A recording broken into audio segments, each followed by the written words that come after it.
Hello guys, Sound Reveal. Hindi ako nag-video para magmayabang, para lang ma-inspired kayo. Kasi ito yung first time kong sumahod sa Facebook. Facebook Star. Eto guys, konting halaga lang to, pero at least 'di ba, nakakatulong na siya. Kaya totoo yung may pera sa Facebook. Akala ko noon na hindi ko na masasahod yun kasi naka on hold. Di baling, yung mga start kong yun, last year pa.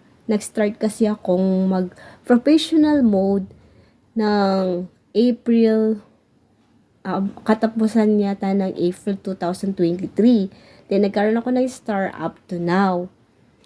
Sabi kasi nila, as long na hindi mo na-reach yung $100, hindi mo makukuha yon.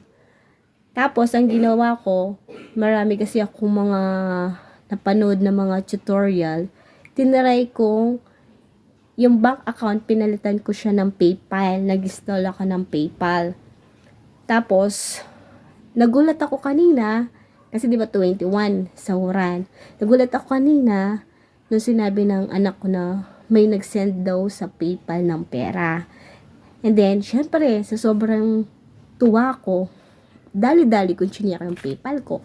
Tapos yun nga, nakita ko, may pumasok. Pagtingin ko sa earnings ko, sa payout, nakapaid na yung mga star ko. Diba? Eto guys, akala ko nga nung una, pwede magkasama yung, pagsasamahin ba yung sahod sa stream ads, sa reels, hindi pala. Ang ginagawa pala ni Papa M is, pagsasamahin yung sahod mo sa stars, sa reels, at saka sa stream ads. Tapos, pag $25 na, nakukuha mo na siya. Katulad ako, nakuha ko yung $25. Sa bank account kasi $100. Pero pag PayPal yung account na inilagay mo doon, $25 papasok siya. Promise kasi ayan proven Ayan guys, 'di ba?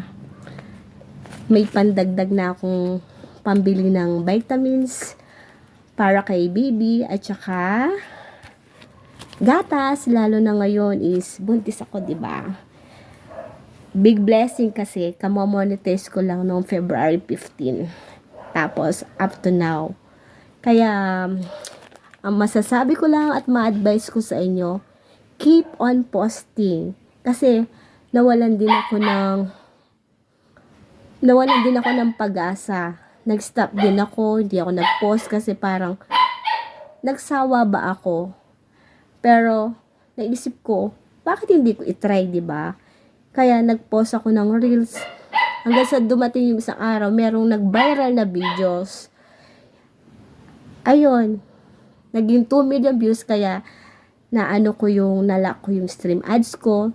After kinabukasan, kunwari ngayong hapon nito, nalak ko yung stream ads ko. Then, kinabukasan ng umaga, nag-PM sa akin yung kumari ko, sabi niya meron na din daw akong ads on reels. Pagtingin ko, ayun, for setup na siya. Ganun lang guys, kaya wag po kayong mawalan ng pag-asa. Masasabi ko lang, keep on posting po, laban lang. Wala naman pong mawawala, 'di ba? At least kahit post tayo ng post, pag tayo na monetize, tapos merong isang nag-viral at nag-trending na video, kikita tayo, 'di ba? Kaya ayan, thank you Papa M, at saka thank you ito, sabi nga nila, pagbuntis swerte. Thank you sa lahat po ng mga nanonood ng mga reels ko, videos, na hindi nagsasawa at lagi nandyan. Maraming salamat po. God bless us always. Bye-bye!